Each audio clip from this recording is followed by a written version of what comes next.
दिल्ली, मुंबई, कोलकाता, बेंगलुरु जैसे टीयर 1 शहरों से लेकर लखनऊ, पटना, जयपुर और अमृतसर जैसी टीयर 2 सिटीज के अलावा आपके आसपास के छोटे बड़े शहरों और इवन आपके आसपास की एक ही कॉमन प्रॉब्लम है, बढ़ता हुआ एयर और साउंड पोल्यूशन। दुनिया के सबसे ज्यादा नॉइस पोल्यूशन वाले शहर जैसे यूपी का मुरादाबाद, मुंबई और खराब एयर क्वालिटी वाले शहर जैसे दिल्ली और लुधियाना सभी इंडिया में ही हैं। इन सब की जड़ सड़कों पर चलते हुए पेट्रोल और डीजल व्हीकल्स हैं। भारत में करीबन 38 करोड़ व्हीकल्स हैं, जिनमें से 65% petrol vehicles, 18% diesel vehicles, 1.4% CNG और हाइब्रिड व्हीकल्स और ईवीज का शेयर लगभग 2% है। देखा जाए तो 38 करोड़ व्हीकल्स में से पेट्रोल और डीजल पर चलने वाले व्हीकल्स लगभग 31 करोड़ हैं, जो इन सारी प्रॉब्लम्स की जड़ हैं। बट क्या होगा अगर ये 2% ईवीज और हाइब्रिड व्हीकल्स पूरी मार्केट को कैप्चर कर लें? क्या इंडिया अपनी नॉइस और एयर पोल्यूशन की प्रॉब्लम को सॉल्व कर लेगा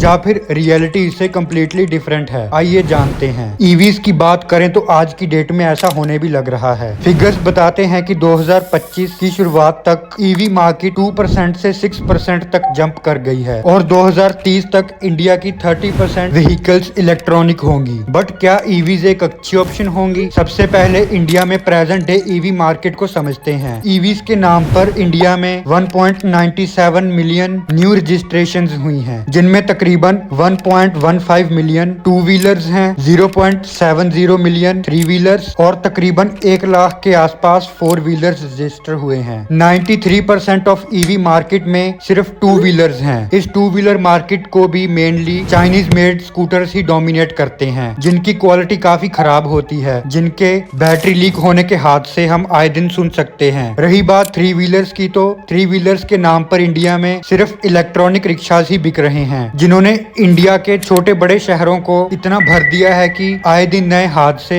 और ट्रैफिक और वर्स होता जा रहा है। वही फोर व्हीलर्स केवल 1 लाख हैं, जो कि काफी कम है। अगर ईवी मार्केट ग्रो करती है तो क्या वो स्मार्टफोन मार्केट की तरह चाइनीज ब्रांड्स के द्वारा डोमिनेटेड होगी? दूसरा, क्या इंडिया का चार्जिंग नेटवर्क इतना डेवलप्ड है कि लोग ईवीज को ले सकें? हालांकि आप ईवीज को अपने घर पर भी चार्ज कर सकते हैं, पर प्रॉब्लम तो घर के बाहर रोड पर आती है। अगर आप इंडिया की टीयर 1 और टीयर 2 सिटीज में भी रहते हैं तो भी आपको एक चार्जिंग स्टेशन ढूंढने में प्रॉब्लम हो सकती है। इंडिया के छोटे बड़े शहरों की तो बात भूल ही जाओ। कार किसी की लाइफ टाइम इन्वेस्टमेंट होती है। अगर चार्जिंग के कारण आप उसे रोड पर अच्छे से चला ही नहीं सकते तो कोई ईवी क्यों खरीदेगा? तीसरा, रिलायबिलिटी। ईवीज में लिथियम आयन और लिथियम पॉलीमर बैटरीज का यूज होता है, जो कि ओवर द टाइम डिग्रेड होती हैं और उनकी पावर स्टोर करने की कैपेसिटी कम होती है। एक लिथियम आयरन बैटरी का लीक होना काफी फेटल हो सकता है। दूसरी ओर डीजल और पेट्रोल पर चलने वाली गाड़ियां अच्छी सर्विस के साथ आराम से 10 से 15 साल चल सकती हैं, where EVs need service of their batteries within 5 to 6 years. चौथा, क्या ईवी से सचमुच में पोल्यूशन कम होगा? इंडिया में ज्यादातर इलेक्ट्रिसिटी अभी भी कोल और फॉसिल फ्यूल से जनरेट की जाती है। अगर आप इस इलेक्ट्रिसिटी का इस्तेमाल अपनी ईवी को चार्ज करने में कर रहे हैं, टेक्निकली इससे भी पोल्यूशन होगा। जैसे ही इंडिया में ईवीज की काउंटिंग इंक्रीज होगी, उसके साथ ही इलेक्ट्रिसिटी के प्राइसेस भी बढ़ जाएंगे। उस इलेक्ट्रिसिटी की डिमांड को पूरा करने के लिए ये